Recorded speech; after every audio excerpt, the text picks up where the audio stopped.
Tento tučňačik je to taký vodca takej negatívnej bandy, ktorá tam bráni tým ostatným zvieratkám, takže je to taká akože trošku negatívna postava, čo mne hrozne pristane.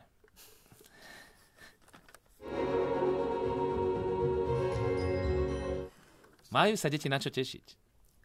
No, lebo ja doma mám hneď 3 deti, a tak sa teším, že zase budú môcť sa ísť pozrieť do kina, lebo tieto kino rozprávky, tak to je vždycky udalosť, aj rodinná udalosť, pretože to predsa len už sa vybereme celá rodina do kina, decka sa tešia už len to, že idú do kina, chvália sa v škole, že ideme do kina, nezídu do kina, tak každý im závidí, lebo oni chodia už na tie premiéry, keď tam tatínko dabuje. Takže to je taká spoločenská udalosť, strašne sa tešia. Dokonca aj tá najmenšia, ktorá ešte tomu podľa mňa moc nerozumie, tak aj tá už hovorí kino, ideme do kina, strašne sa tešia do kina. Takže je to taký kultúrny zážitok. Niekedy rozmýšľam, že pre tie malé deti, že či to nie je moc nahlas, že či to predsa len není pre tie deti moc, ale v podstate tá doba je tak moderná, že ono to je taký zážitok, tie emócie. Mám rád, keď tá rozprávka má samozrejme aj to dobré poslanie, že dobro zvíťazí nad zlom a že to nie je nejaké také drsné, lebo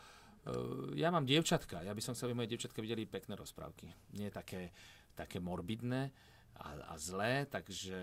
verím, že táto rozprávka sa im bude páčiť. Hovoril, že to je vlastne spoločenská udalosť a je super, keď tá rozprávka pre tie deti